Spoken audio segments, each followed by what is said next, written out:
So if the changes are coming, who could be the next Pats offensive play caller? Here are some names that keep popping up. We all know about Bill O'Brien by now. Chad O'Shea, a familiar face that could get consideration. We know Robert Kraft likes Nick Caley, who's already on staff. Kliff Kingsbury out of a job. He could be a fit. And if the Patriots want to try something different, Rams pass game coordinator Zach Robinson could be an option. A lot of shuffling on that side of the ball out there in LA. Let's deep dive what is going on. Bert, did the Pats wait too long on Bill O'Brien? Because I know that they had him targeted, but sounds like so did Tennessee and a couple other Well, teams. I mean, as of this morning, they haven't reached out to Bill O'Brien. I don't know if that's going to change now that the meetings happen. It's certainly possible. I just think that this is a sort of situation where you're not going to be able to drag your feet. I mean, I think one thing that's pretty clear here, Bill O'Brien doesn't want to do the shuttle that he's done the last couple of years where his family's in Houston, he's in Tuscaloosa. He wants to get back to the NFL.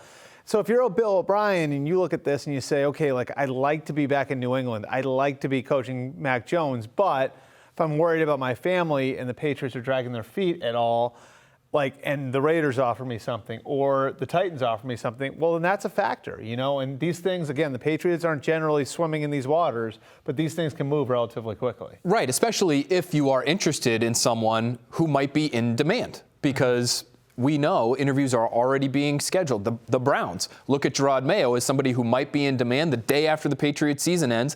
They call Bill Belichick or they request permission formally. They didn't really need to because Mayo's not under contract, but that's just how things operate right now. So if you're not quick, you could miss out on your guy. Is Kliff Kingsbury a true possibility for this job? I know that they absolutely made phone calls on him. I know that they've done their research on Kliff, and it's really interesting. So wait, they've made phone calls. The Patriots have made phone calls on Kingsbury, but not on O'Brien. Well, it's more background stuff. Okay. So they haven't contacted Kingsbury directly, to my knowledge, but I do know that they've done some homework on him. And I think Bill does have a level of fascination with what Kingsbury's done. For as much criticism as he got for the way his offense runs. The Cardinals were as creative as any team in the league. They were very difficult to deal with because they did so many things differently than NFL teams do them. Obviously, he has the experience here. He was basically a quality control coach for his year here in 2003 while he was on IR. I think the issue is Kliff's a little burned out right now. I think the last year was really hard on him. He's due $30 million over the next 4 years. He can make that much money. If he wants to go globetrotting, whatever, won't matter. He'll make that money. So I think Kliff might be more of a mind to take a year off. But I think he's somebody the Patriots certainly have turned over rocks on. When you have that much money coming to you and you're not in a rush to necessarily get back on the horse and repair your image league-wide, some of the things that I think we thought Matt Patricia and Joe Judge were interested in last offseason, why would you come work in New England? Maybe you fall in love with Mac Jones and you've seen him on tape and you like how that might work in your offense, spread things out, go 5 wide, let him pick apart the opposing defense. Maybe, but it's also 20-hour days and it's every single day and it's not an easy place to work. It would surprise me if he's dying to come here. And I'm with Phil on this. I just think that he knows what it looks like inside the building too. He was here when it was a really hard place to work. So if you need a break, this probably isn't the place to come. Yeah, especially if you have $30 million, and I hear he has a quite pretty wife that he could globetrot with. I think that sounds like a more attractive option, Kliff. Tom E. Curran, not the only one breaking news today. Phil Perry, also with some interesting details on Jerod Mayo on NBCSportsBoston.com. Our guy's crushing it today. I'll let Phil get into it, but the biggest headline is Mayo would like to be in New England, but he is looking for growth opportunities to advance his career. He has not yet scheduled a trip to meet with the Browns for their DC job as he's, just weighing his options. He wants to see what else is out there, Phil. So give me the latest. What's going on with Jerod Mayo? Well, I think he's interested in, talking to the Browns about this opportunity, but I think if there are others coming, you'd be able to sort of knock them all out in one trip potentially and do a little bit of a tour. And my question would be, if he's on said tour eventually here, maybe there are some head coaching opportunities involved with that. Maybe it's other defensive coordinator opportunities. If you're the New England Patriots, do you watch him leave, knowing that he's not under contract for 2023, and say to yourselves, we really need to make sure we keep that guy around, whether it's Bill Belichick or whether it's Robert Kraft, because your defense really carried you at points this year, and he's the guy who's running the defensive meetings during the week, helping lead that unit, but also just for the long-term health of the franchise, Tom, if you're Robert Kraft and you've seen all these coaches go out the door these last few years, wouldn't you want to keep a young, up-and-coming guy as your head coach gets up there in age?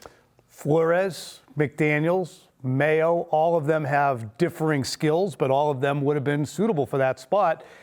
And in the case of McDaniels, nothing was done prior to him exiting, and we'll see if the Patriots do anything to maintain Jerod Mayo. What do you think? I think, like, one of the things I'm looking at here is what opportunities are going to be out there for him specifically. I think Arizona could get interesting. If there is a GM that he has a relationship with there put in place, I think the Cardinals could look at him, and that's one we don't know where that's going to go yet because we don't know what order they're going to hire people in. So that's one to keep an eye on.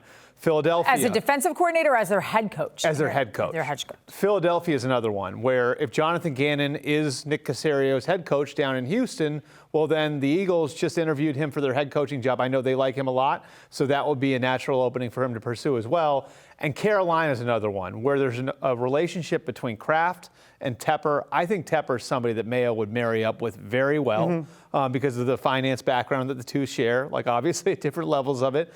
And I think that there's even a possibility that he could be a defensive coordinator candidate there if Steve Wilks winds up hanging on to the job. Very interesting. Tom Giles also joining the conversation because, Giles, we've spent so much time focusing on what a offensive coordinator would do to this team, but what would the loss in your mind, if Jerod Mayo would leave, could that almost be a bigger domino effect than the offensive coordinator? Yeah, as Phil just laid out, all the responsibilities he has on the defensive side of the ball. I also look at the defense and say that they won more games, they were in more games because of the defense. They had a much larger impact than the offense did this past season. And you look at Jerod Mayo and what kind of impact he probably has on the locker room and some of the players that are in there, and you consider the fact that, you know, if you're losing Den McCourty and Matthew Slater, you're going to want some of that leadership there with Jerod Mayo. And if he's going to leave, I think the Patriots better hope that it's for a head coaching job because I just think it's a bad look if Jerod Mayo is leaving New England to go be the defensive coordinator for the Cleveland Browns. Yeah, is that a bad look, guys? If he goes to what's considered a lesser team, even if right now the Patriots are about the same as the Browns? Not even so much that it's a lesser team. It's that the Patriots can't make this guy in some way who wants to be here desperately, who's been here since 2008 and his family entrenched here and his wife is from here. They can't figure out a way to keep him around. And it's only a matter of going to a defensive coordinator. I think that would reflect poorly because, look, let's be candid about the situation that the NFL faces. It covets the opportunity to hire more qualified minority coaches. I cannot find an individual, regardless of color, who is more compelling, charismatic, talented, and business savvy than Jerod Mayo. So if you let that individual walk out the door when you have a standard bearer for those things, to me, it's mind-blowing. I'm 100% with you on that, Tom. I think Jerod's a great head coaching candidate. I think one of the things that he's facing right now, though, is the fact that he coaches on defense. And there are too many owners out there that are so laser focused on, I need to get an offensive guy. And it's reflective in the pool. There are a ton of qualified defensive candidates. DeMeco Ryans has a lot of the same qualities that Jerod has. Jonathan Gannon, we talked about him getting one. Dan Quinn, he deserves another shot. There are so many qualified defensive candidates now because owners just aren't hiring these guys right now. You can see where Jerod would look at it and say, I need to do something more to distinguish myself. I need to do something to put myself over the top because I clearly, like, you know, there may be 8 openings every year. Patriots need but an how many of those are going coordinator. defensive guys? Yeah, that's it. That's it. Well, But you can see where his position, you know? Well, and if you're looking for those sorts of developmental opportunities, if you're Jerod Mayo, you may not see them here because the play caller on defense is already spoken for with Steve Belichick. It might require a title like something beyond defensive coordinator, assistant head coach, associate head coach, to show the rest of the league, Trenni, that he's working his way up the ladder. Giles, if you're Jerod Mayo, how would you feel if you got an associate or assistant head coach position? I think you'd probably need some sort of assurance that you might be the head coach in the future, which, you know, Kern talked about that already. This is where kind of messing around with the titles becomes a little bit annoying to me because you went around and you messed around with the defensive coordinator titles. You're not giving that out.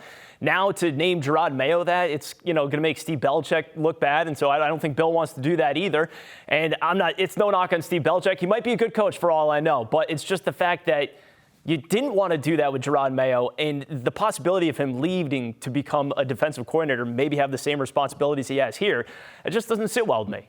Also, Giles pointed out on our call today, can you name another associate head coach or assistant head coach in the league? Like, they're not, it's not the same as being a coordinator.